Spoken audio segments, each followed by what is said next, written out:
Sa ating weekly Magtanong kay Mang Tani, today is the 15th of January. At syempre, ang ano ngayon, nalamigan ba kayo kaninang umaga? Well, mga kapuso, dahil talaga naman pong malamig, lalo na di sa Metro Manila, dyan at sa Baguio City. At mga kapuso, ang tanong ay hanggang kailan magpapatuloy itong lamig na ito? At meron ba tayong inaasahan na bagyo? Well, so far, ang isang ano natin, sana mga kapuso, wala na sanang bagyo dahil lalo na po kung tatanungin nyo, taga Bicol Region, taga Eastern Visayas, yung Northern Samar, Eastern Samar, dyan sa mga taga Camarines Norte, Camarines Sur, Albay Provinces, maging dyan sa provinces of Albay, Camarines Norte, Camarines Sur at Sorsogon dahil last year, December, ay dinaanan po sila ng isang, not exactly dinaanan, kundi naapektuhan sila ng interaction ng northeast wind flow o monsoon at ito pong tropical depression na ultimately naging humina at naging isang bagyo lamang. Ang huling bagyo natin, tropical depression Usman. Now, mga kapuso, ngayon po ay umaga ay pag-uusapan natin kung mayroon ba tayong binabantayang bagyo dahil kahapon po ay binanggit na sa 24 oras at kanina po ay binanggit na rin natin dyan sa dyan sa unang balita at unang hirit at pag-uusapan natin kung ito ba ang unang bagyo para ngayong 2019. So, bago ang lahat mga kapuso, let me introduce ang mga kasama natin ngayon dito sa I Am Ready Command Center. Ang gagalawin ko na naman. Ang producer natin, si Wilson. Gusto kong galawin yun para ako nahahawa. Sige. Yan. Okay. Ang ating artist, si patayuin yan. si Paul. Okay, good morning Paul. Ang ating PC, si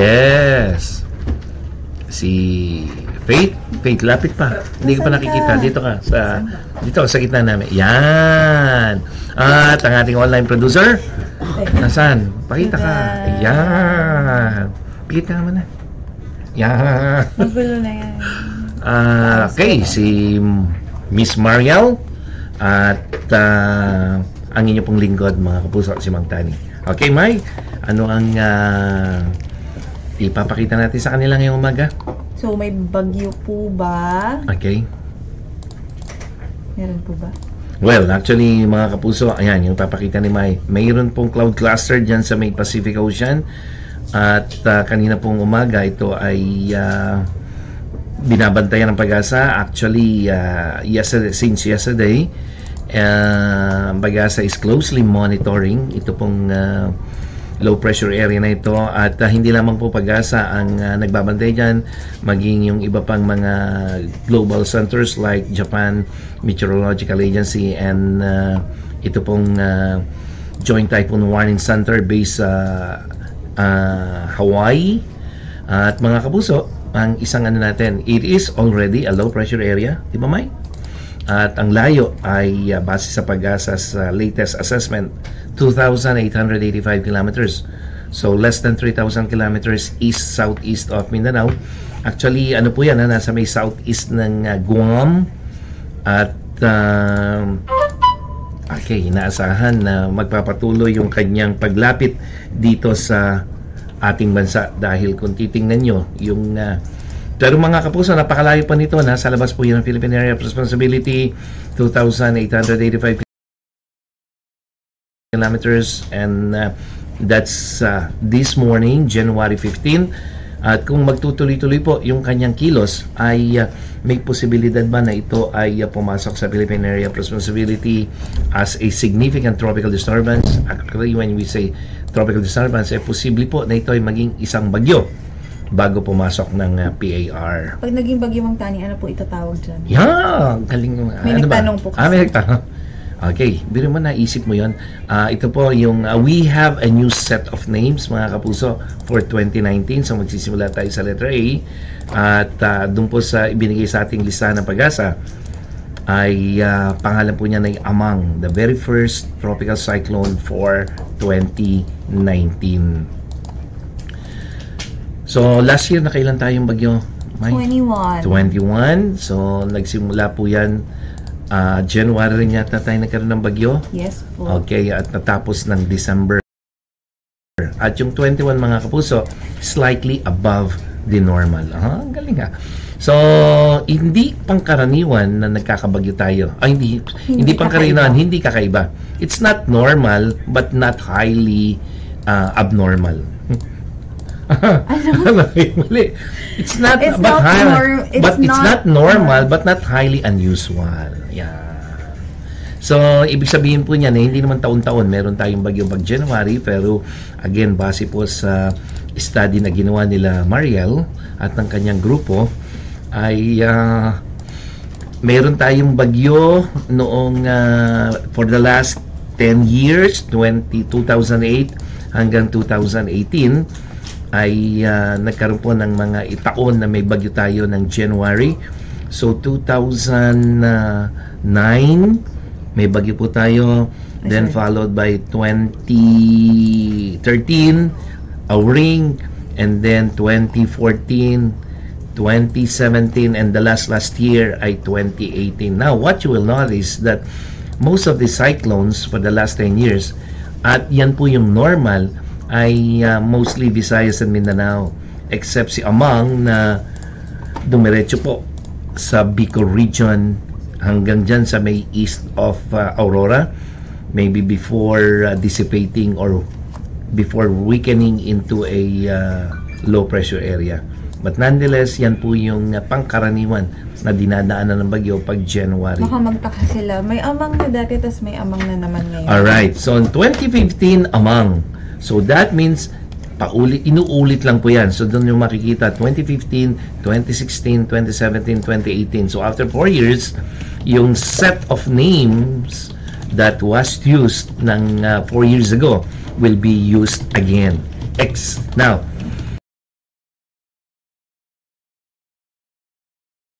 kung natatand siguro, I don't know, but ano yung mga significant tropical cyclones natin noong 2015, those cyclones that cause number of deaths or an unusual high cost of devastation. Ang nangyayari po dyan mga kapuso, ito po ay nire-retire na o dinidecommission na. So that means Pag-asa will never use again that particular name or names ng bagyo. Katulad po nung nangyari last year, na natatandaan nyo pa, most likely Ompong, Super Typhoon Ompong that crossed northern Luzon, that led to several landslides and flash floods. Posible po, depende po yan kasi sa bilang ng namatay or the amount of damages.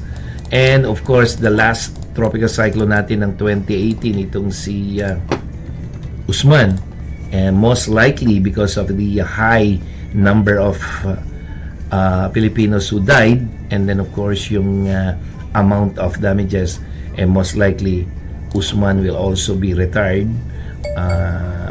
Yan po mga kapuso. So okay, so Mantani, itong binabantayan nating bagyo LPA. LPA na potential na bagyo. Kailan po ba siya papasok? Tapos, yan. Kailan po siya papasok? At saka saan po siya dadaan? Okay, so ang magiging basihan natin mga kapuso, meron tayong wind map. Ito yung forecast or outlook ng Metro Weather. At yan, yung highlighted area, yan po yung nakikita yung parang may spotlight. Yan yung circulation, yan yung wind system nitong binabantayan natin. And slowly, it is moving towards the Philippine Area of Responsibility. Makikita nyo, still nasa may east ng Mindanao. At yan ay para sa Thursday. Makikita nyo, define na po yung kanyang sirkulasyon. And on Friday, most likely ito ay nasa loob na o papasok na ng Philippine Area of Responsibility. And then on Saturday, yan po, makikita nyo, palapit na ng gusto sa Mindanao. And Sunday, posibleng nag-landfall na siya dyan sa may somewhere in Caraga region. And then we'll cross the northeastern part ng Mindanao before crossing Central Visayas.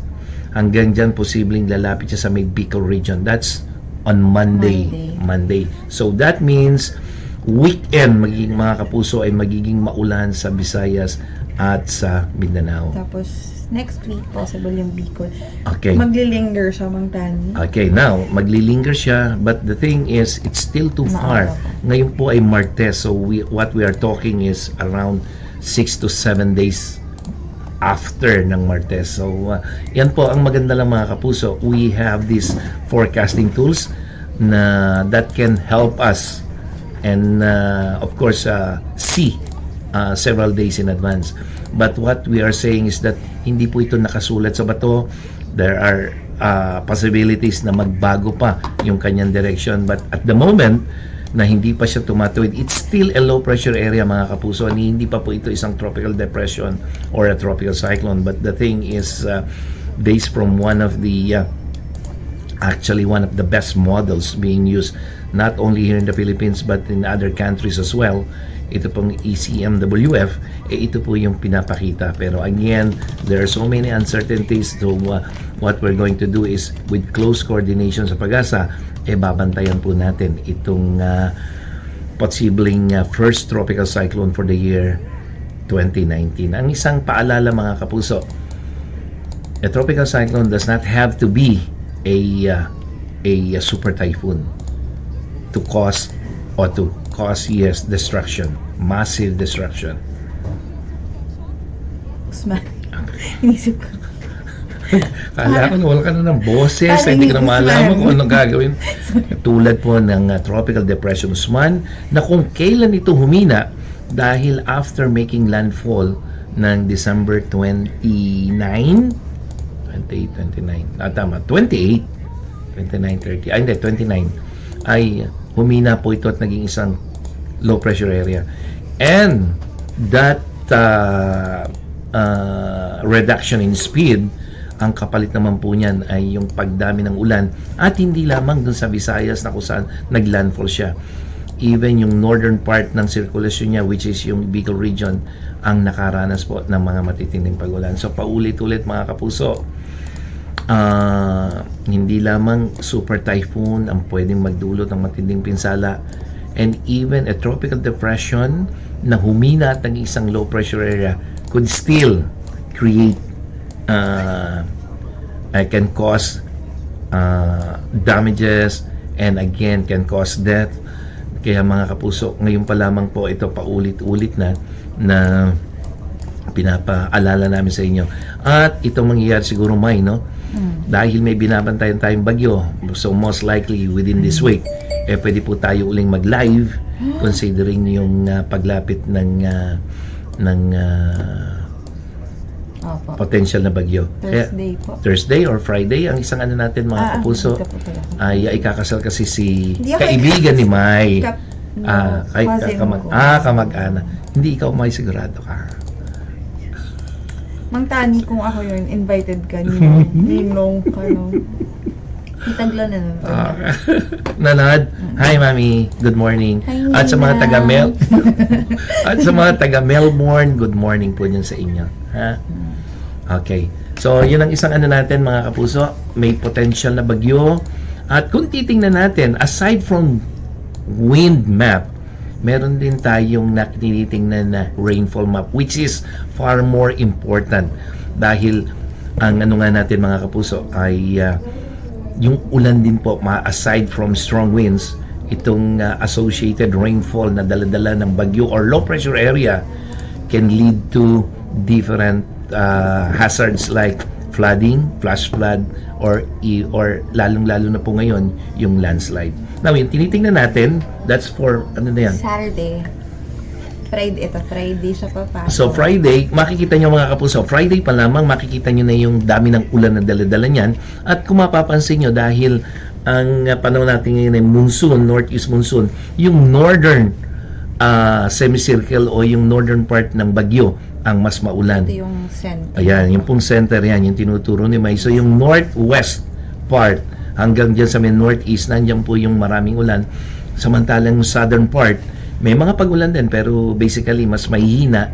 And that's because of the interaction ng northeast monsoon at yung sirkulasyon nitong potential na bagyo ito. So, yan ay pumasok ng PAR, Friday evening, at habang lumalapit siya, so yan ay Saturday ng madaling araw, mapapansin nyo, Nandiyan na siya yung bagyo, medyo may kalayuan pa. But ayan, sa may ano pa rin, nasa may dagat pa rin, Philippine Sea. Pero tingnan niyo po yung ulan, umaabot na, nag-extend na hanggang dyan sa may Eastern Mindanao, yung Caraga and Davao region. So, as early as Saturday morning, ramdam na po dyan sa ilang bahagi ng Mindanao, yung ulan na dala-dala nitong papalapit na bagyo. Maybe dito sa tinitingnan natin, definitely it's already a tropical cyclone. Now, ang isang ano po natin yan, now as it moves closer sa Mindanao, ay makikita natin na tuloy-tuloy na yung malalakas sa pag-ulan, lalong-lalo sa may Northern Mindanao, dyan sa may Eastern section. Anong oras yan? O, hapon na po yan ang Saturday. Now, aside, hindi pa po siya nagla-landfall. Ayan, hindi pa siya nagla-landfall, mga kapuso, ha. At sa Mindanao o sa Visayas na previously ay naapektuhan ng bagyong Usman, makikita nyo may mga pag-ulan na rin, mga kapuso. So, ito po yung isang ano natin, ano, that's the advantage that we have forecasting tools like this, na nakikita na natin yung potential na distribution ng ulan at kung gaano kalakas. Again, we are not saying na on Saturday and Sunday, ito talaga yung mangyayari. Pero most likely, posible pong ito yung mangyari. And it happened before, and definitely, mararanasan din po yung mga pag-ulan. So, ngayon pa lamang, yung mga nasalanta ng bagyong Usman, dyan sa may Eastern Visayas, and most likely makakaranas din po uli kayo ng mga pag-ulan, plus itong malaking bahagi ng Mindanao this weekend. So definitely Saturday and ayan, Saturday po yan, ha. Hapon, tuloy-tuloy yung mga pag-ulan, alos buong Mindanao na except yung Sorsogon and then Visayas, ganun din. Habang lumalapit pa lang, ha, papalapit pa lang po itong tinitingnan natin na tropical disturbance, hindi pa po ito nagla-landfall. And then, can we extend it, May?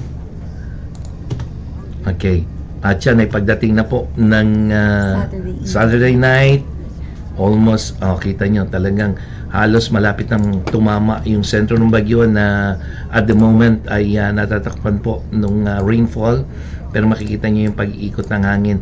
What we're doing now is that we superimpose yung pong rainfall doon sa wind map. So dalawang parameters po yung tinitingnan natin ngayon. Yung hangin, yan yung puti na nakita nyo umiikot sa may malapit sa Mindanao, and then yung iba't ibang kulay na associated naman sa iba't ibang intensity, different intensities of rainfall.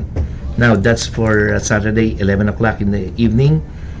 And if we extend it farther, that means if we move forward, ano may si magtitaglo. Sabi? Mamaya na. Sige. Personal. Okay. Bantayan doon. Jen, nabulula ko. Sunday, 2 o'clock in the morning. Yan, makikita nyo mga kapuso, kulay pink, red, and orange.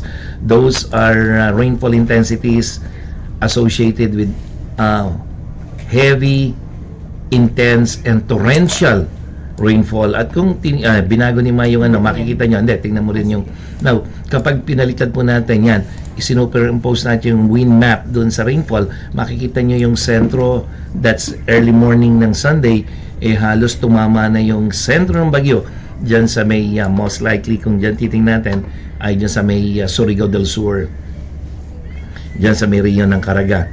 So yan po ay morning ng Sunday. At dyan sa may Visayas, maulan din mga kapuso, pero the intensity is rather weak, all lighter than as compared dyan sa Mindanao. And then moving forward,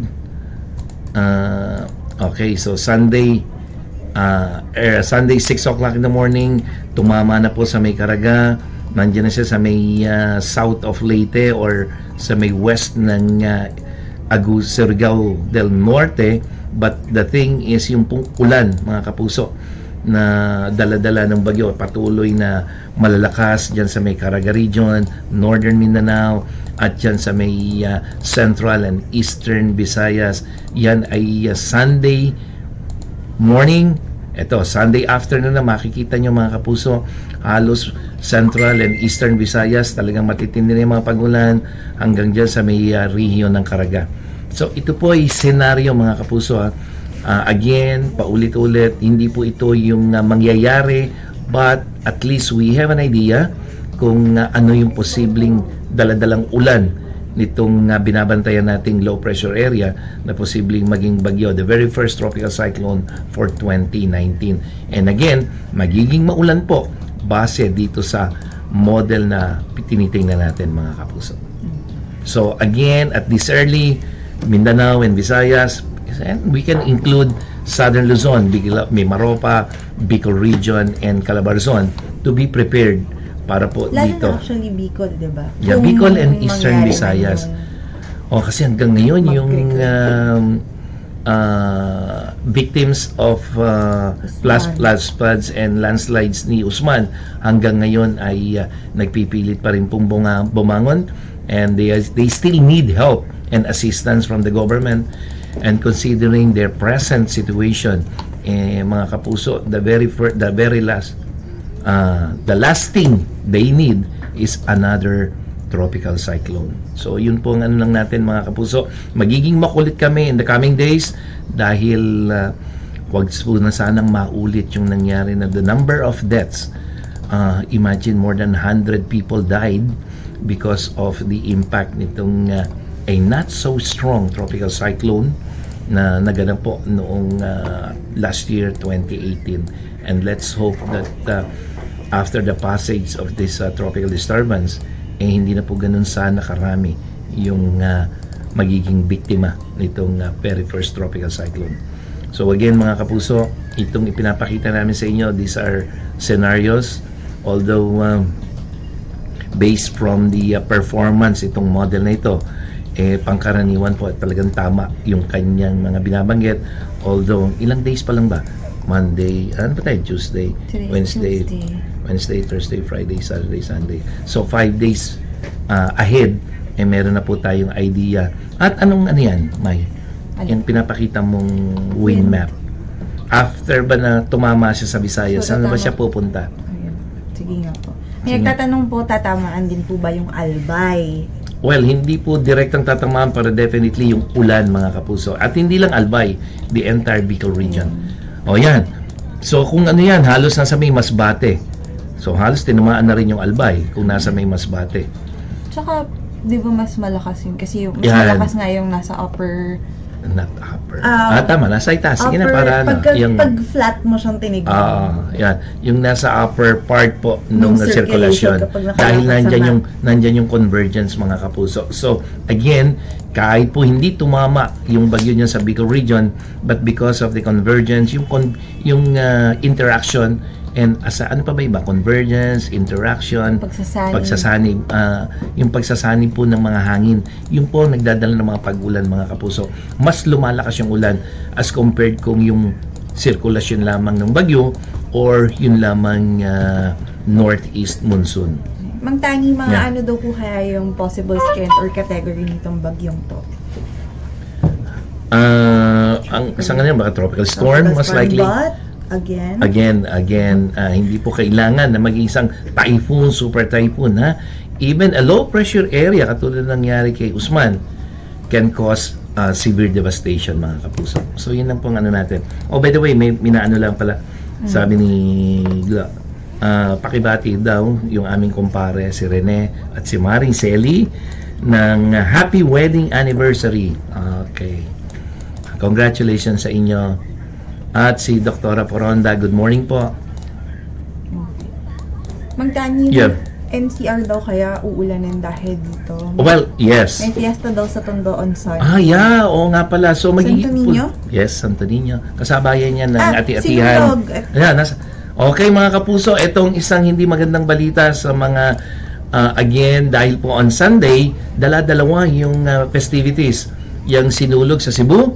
Is it Cebu? At dito sa ati-atihan sa may Aklan, malamang mga kapuso uulanin po kayo. So yun lang ang isang ano, but again kuminsan yung celebration like that will not be affected, lalo na intensity, pero isang ano natin mga kapuso, kung minsan po, ang isang ano natin, we should be more prepared doon sa papalapit na bagyo. Again, we're not saying wag niyo pong i-celebrate yung ati-atihan and sinulog, but again, ang isang ano po natin first thing first, yun pong safety ng community, at lalong-lalo na po yung mga maapektuhan dahil pwede pong magdulot to ng mga pagbaha at landslide dahil doon sa dami ng ulan na kanyang ibibigay, hindi lamang isang araw, hindi lamang 2 araw, posibleng hanggang 3 to 4 days, tuloy-tuloy po yung mga pag-ulan. Visayas, Mindanao, and Southern Luzon. At dito sa may nagtatanong sa NCR, may posibilidad po na maging makulimlim at maulan, pero most likely baka hindi sa Sunday, baka yung Monday and Tuesday the following week. So medyo ano pa rin po ang ano natin dun sa piyesta ng Tondo, kasi taga Tondo po ako, malamang may ano lang, baka medyo makulimlim pero walang masyadong ulan. Mang ito parating tanong to. Sige. Possible bang mag-cancel kaya ng flights? Doon po sa Visayas at Mindanao, lalo na sa Northern Mindanao, Caraga region, most likely magka-cancel po ng flight dahil doon dadaan yung bagyo. So stormy weather will definitely be a factor kung maglalilipad po o aalis yung bagyo, yung eroplano doon. But again, ang ano natin mga kapuso, tinitingnan pa po lang natin to based sa latest output ng model. It can change in the coming days. So the thing is, pilitin nyo po at talagang we suggest na you monitor ito pong tungkol sa bagyo nito sa GMA at saka sa GMA TV, lalong-lalo na po sa Balita Pilipinas ngayon at Balitanghali. Okay. At Unang Hirit at 24. Yeah. Mang Tani, madami pa nagtatanong. Saksison na. Okay. Yung amihan, kasi diba yung habagat, kapag habagat season, madami ding ulan. Of course. Pagka nagsanib silang yung bagyo at saka yung habagat. Kapag amihan, ganun din. Okay. Pero kumisan, ang isang ano natin, yung sirkulasyon ng bagyo during the southwest monsoon is far larger. Yung rain area ng mga bagyo during the southwest monsoon ay mas malaki as compared po dun sa during the northeast monsoon. Lalong-lalo na kapag lumakas yung ating amihan na actually it's drier and cooler as compared sa habagat. Kaya po yung mga pag-ulan kumisan ay nasa north of the system, and at the same time hindi po ganun kalawak. Pero nonetheless, katulad po ng tinitingnan natin, tatama ito sa Visayas, tatama ito sa Mindanao, lalapit sa Bicol region, and these are conditions that suggest na talagang makakaranas sa mga pag-ulan itong nasabing mga lugar.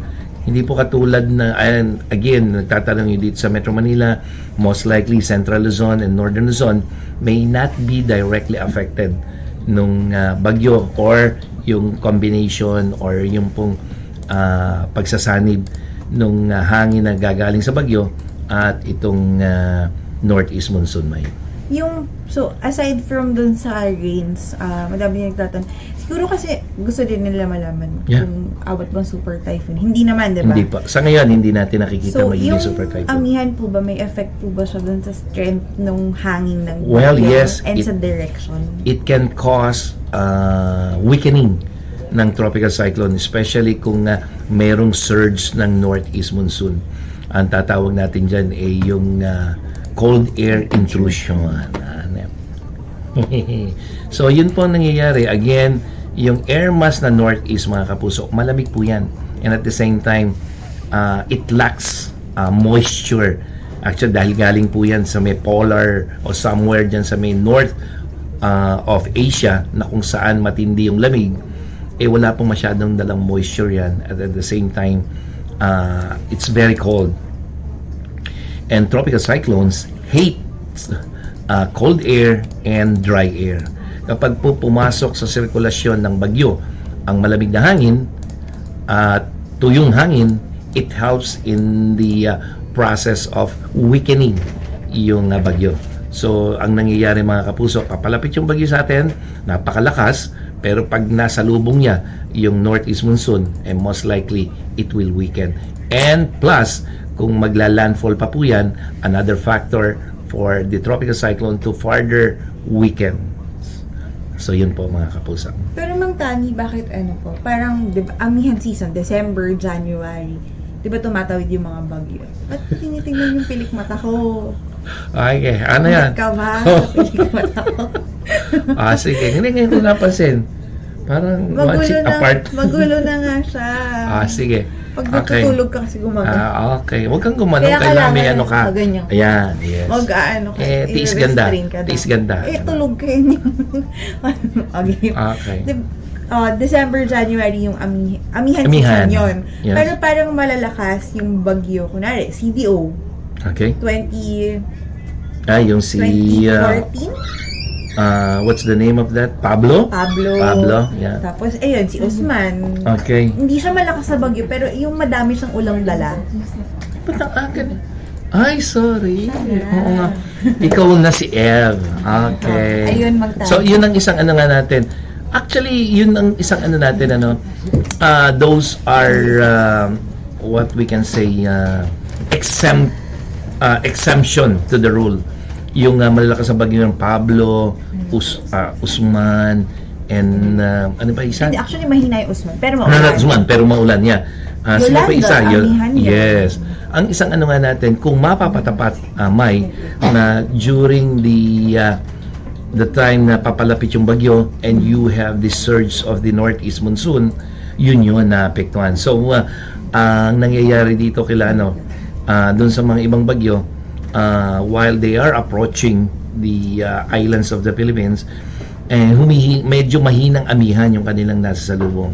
So, again, for the last several years, hindi lahat ng mga bagyo during the northeast monsoon ay naging mapaminsala. So, most of them hindi naging mapaminsala pero nagdala ng maraming ulan.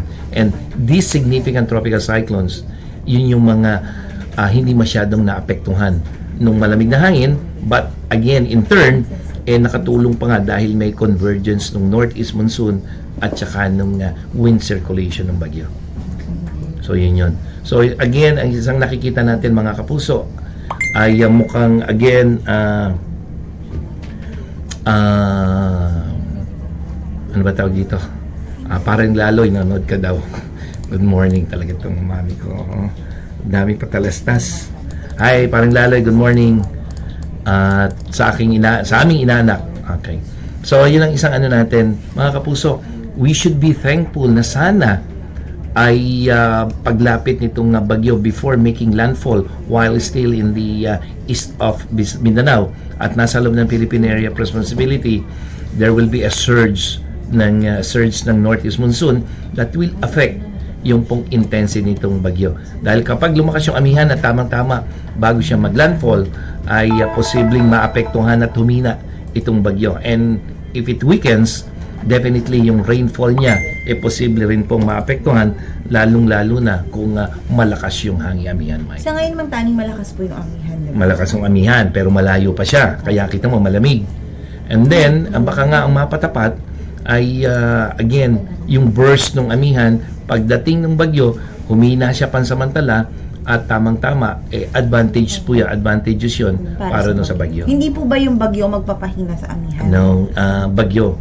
Unlike yung during the southwest monsoon wherein the presence of a tropical cyclone east of the country will enhance or will strengthen yung southwest monsoon.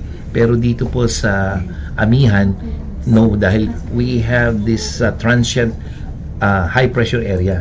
At yung high pressure area na yun, yun yung nagpapalakas ng amihan. So ngayon malakas po yung amihan at malamig. Malamig, yes. Speaking of malamig, yun ang mga galing mo, ha?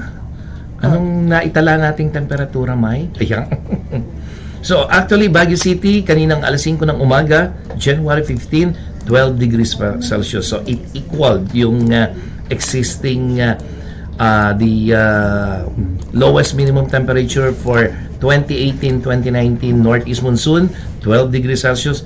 Sa Science Garden, meron din. 20.2. 20.2. So almost a 0.2, 2/10 of a degree difference.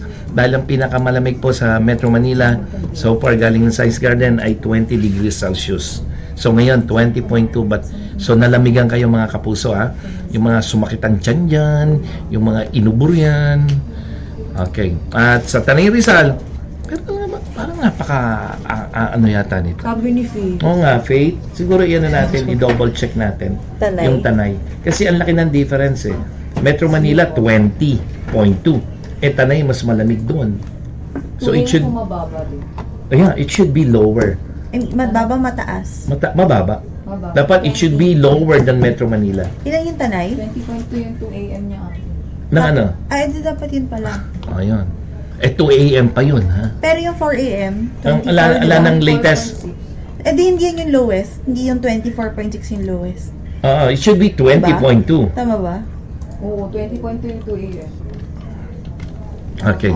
So, yan po, mga kapuso. 2 AM, inaano lang po natin. So, sa Tanay Rizal, sa mga taga-Tanay, dyan sa bundok na yan, ng Rizal, umabot po ng 20.2 din yung inyong temperature, but that's 2 o'clock in the morning. Okay. So, yan yung ano natin, mga kapuso. Patuloy po yung paglamig ng panahon. Kung hindi man, kaya paalala natin, Maya, kanina nabanggit, yung pong mga may sipon, may ubo, maging I am ready kayo dahil ang isang ano dyan. Flu season talaga ngayon. Opo. At hindi, ang isang ano nila doon, yung simpleng sipon at ubo, pwedeng mauwi sa pneumonia. Na-pneumonia ka na ba? Hindi pa. Okay. Hindi ko alam. Pero sinipon ka na. Parang hindi. Okay. Hindi ko alam. Hindi mo alam. Okay. Inubo ka na. Nagbayo pa ako. Okay. Pero yun, ano lang yung mga kapuso, sakit sa ulo, sakit sa sipon, yung sakit sa puso, hindi ko po alam. Dahil hindi ko natatanungin si Mike kung... Wala pa po. Wala pa. Okay, so yun ang ano natin mga kapuso. Maging I am ready, lalong-lalo na po yung northern and central Luzon na mas exposed kayo dyan sa malamig na temperatura at maging taga Baguio, sa Tagaytay. Siguro tingnan na rin natin paano sila. Ay, oo nga pala. Walang station yung Pag-asa sa Tagaytay. Oo nga pala, sorry. Ba't nga ba? Ano ba yung station nila? No, meron radar yan. Yung Doppler Radar. radar. At mukhang yung kanilang set of temperatures o thermometers, medyo nagkaroon ng ano kaya. Kasi special yung thermometer for measuring minimum temp. Hindi siya yung temperature. Hindi siya yung regular. Ginagano. Hindi siya yung regular thermometer na ano. So, yun lang. But nonetheless, so mga kapuso mas malamig ngayong umaga as compared to yesterday and nung Sunday. And it will continue. So, sa mga nagtatanong, tuloy-tuloy po yung mga paglamig ng panahon sa mga susunod na araw, Luzon hanggang dyan sa may Visayas. Mang Tani, ulan naman po. Alright. At dahil mga kapuso, itong isang ano natin, malayo po yung LPA, hindi po magpapaulan yan dito sa bansa kahit saang panig. At kung mapapansin nyo, dahil purely northeast monsoon tayo, hindi po ganun kalawak yung ulan, hindi ganun kadami yung ulan. So, dito sa may, kung kayo taga Cagayan Valley, yung eastern section ng Cagayan Valley, Cagayan Province, Isabela, hanggang dyan sa may posibleng Nueva Vizcaya, may mga pagulan po. Pero if you're in Quezon, northern part ng Quezon, dyan sa may Aurora, dyan sa may Mindoro, posibleng dyan sa may ilang bahagi ng Rizal and Laguna, meron pong mga pag-ulan maghapon. At dito sa Visayas, itong ilang bahagi lamang, very isolated, sa Leyte and Southern Leyte, at dyan sa may Panay Island, meron pong mga pag-ulan. At sa Mindanao, again, yung eastern section, Caraga and Davao regions can experience hanggang moderate rainfall ngayong maghapong ito. Kasama ng ilang bahagi ng Northern Mindanao. Ito yung mga probinsya ng Misamis Oriental, Misamis Occidental, hanggang dyan sa may Bukidnon. Okay. And of course, itong Lanao del Norte. So yan mga kapuso. Yes, Mai. Magtatawitin lang po natin saan po posibleng dumaan yung bagyo. Okay, ito ang paulit-ulit na inaano natin kasi medyo magiging significant po ito. And let's hope, mga kapuso, na yung titingnan natin medyo magbago pa. Ito, mga kapuso, yung umiikot na hangin na yan, posible pong sa Biyernes pumasok ng ating area of responsibility, and it is expected to cross yung northeastern Mindanao to hindi magbabago, and then Visayas, at lalapit po dyan sa may Bicol region. Weekend po yan, mga kapuso. And on Monday, next Monday, posibleng nandyan sa may Bicol region yung kanyang sirkulasyon, particularly Masbate. So, dadaan ng northeastern Mindanao, tatawid ng Visayas, at lalapit dyan sa may Bicol region. Tsaka posible pa siyang At posibleng magtagal po siya. At kikilos pa westward, patungo naman ng Palawan o dyan sa may southern, sa may Mimaropa. Yeah. So, yun ang isang natin, mga kapuso. At aside from wind, ang pakita rin natin yung rainfall. Yan. So, yan po yung rainfall associated sa bagyo. Yung kulay pula and orange, those are intense rainfall values na posible pong dadalhin itong bagyong ito. Bagyo na sinasabi natin dahil posible pong bagyo ito. So far, it is a low pressure area as based from latest Pag-asa info. At kapag naging bagyo yan, pagpasok sa PAR, inaasahan na hindi lamang po hangin ang dala-dala nito, kung hindi yung mga malalakas na ulan that will be experienced dyan sa may some areas in Mindanao, Visayas, hanggang dyan sa may Bicol region this weekend. So today is Tuesday, so we have 3 to 4 days to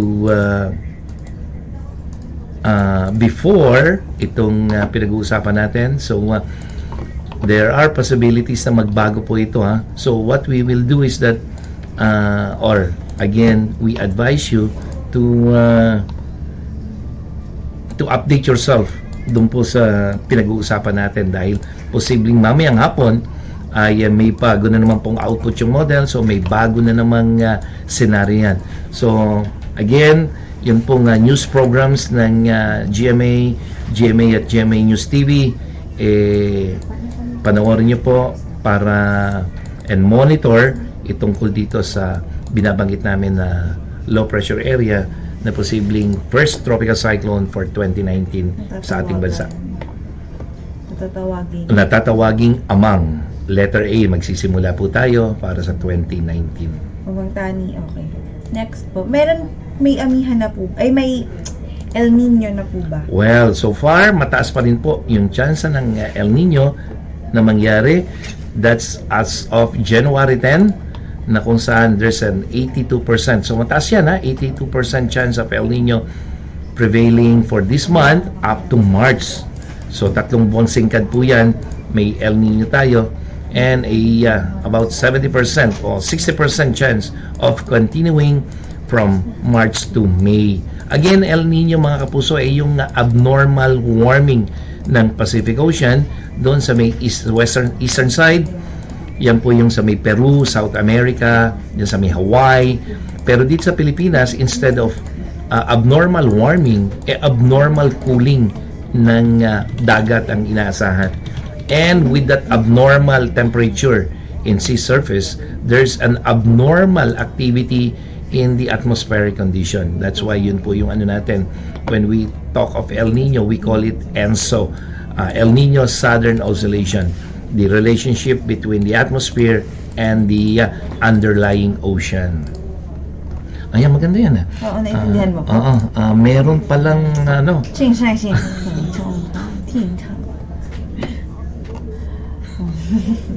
tinitignan ko lang yung China yan. Hong Kong. Kasi diba yung Hong Kong hanggang hanggang signal number 10.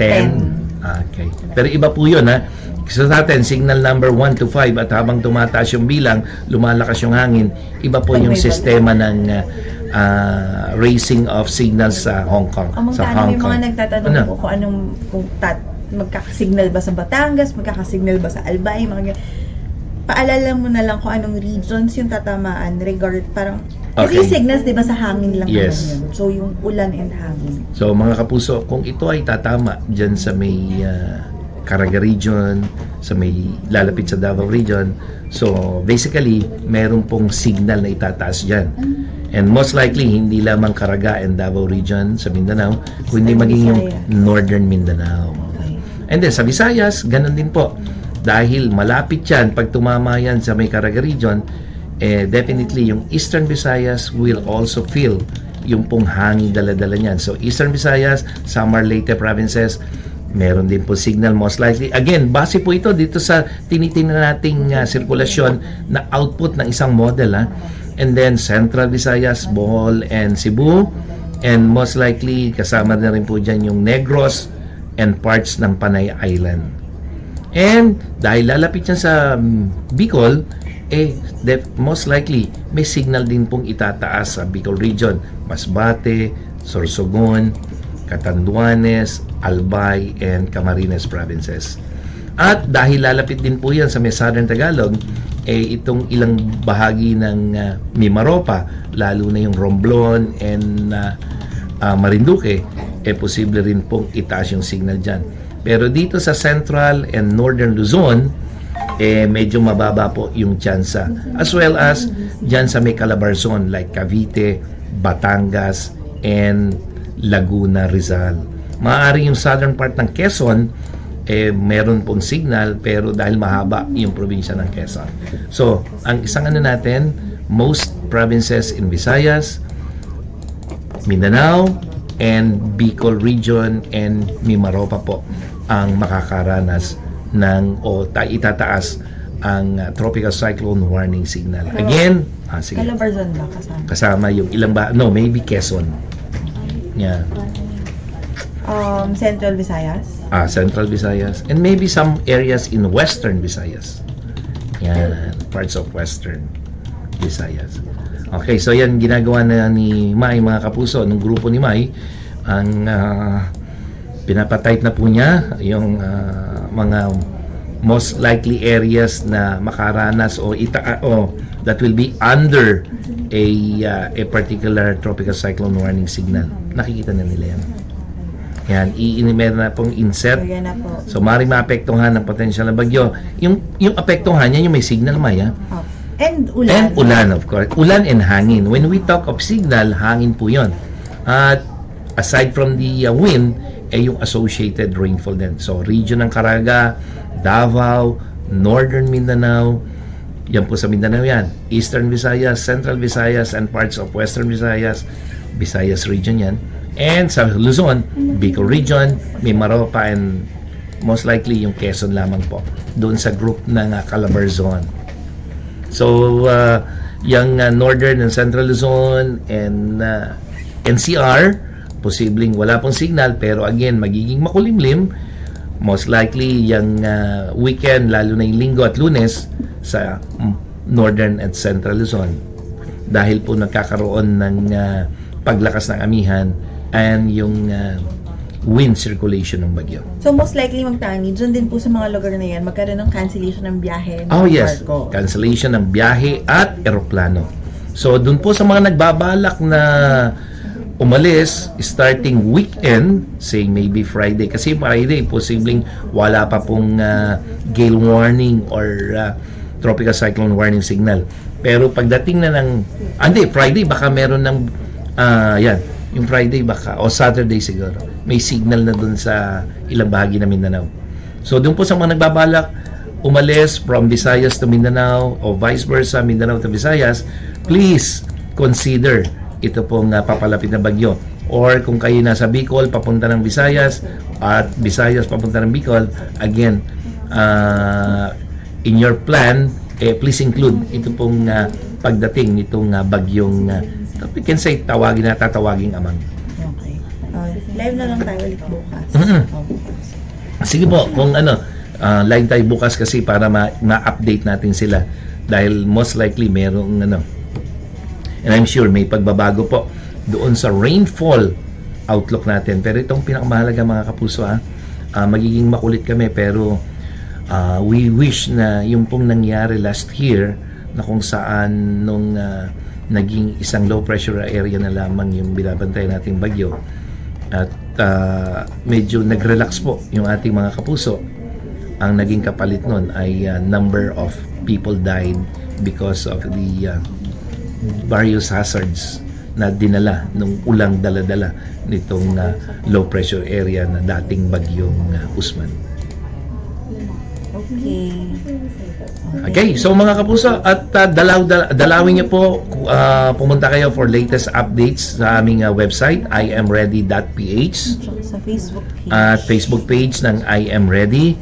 At of course, yung pong mga iba't ibang news programs ng GMA at saka GMA News TV, mga kapuso. So yun po ang isahan na natin, most likely bukas, malamang hindi na most likely, meron po kaming live kahit sandali lamang, ha, para lamang okay, so with that, maraming salamat. Binabati po namin yung mga kapuso nating nanood, at yung nakasama naman natin muli dito sa command center, si Wilson, si Paul, si Faith, at syempre yung aming bagong producer, si Ev.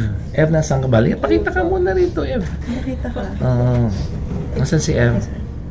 Yan. Parang naibang mukha ni Ev. Parang medyo... Hiyang. Hiyang siya dun sa Ganon. Parang naiba eh. Siyempre nakakatulog na siya. Ganon. Mas Ibang dating. maaga. Ganon. And of course, si Mai po na ikakasal yung kanyang pinsan. Baka may makarinig. Okay, pikit ka muna isa. Well, Ayan. pangit na. Okay, so mga kapuso, bukas po ang iano natin na again, very first tropical cyclone for 2019. Let's all be prepared. Dapat po maging I am ready tayo.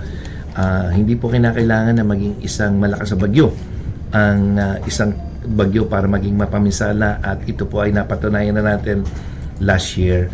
Ulan at hangin ang pinsalang dulot ng isang malakas na bagyo.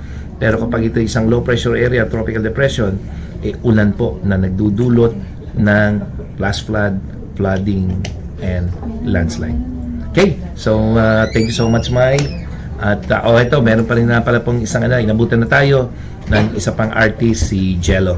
Ito po sila yung mga mid-shift, mga kapuso. Ha? So with that, maging I am ready tayo, mga kapuso. God bless us all.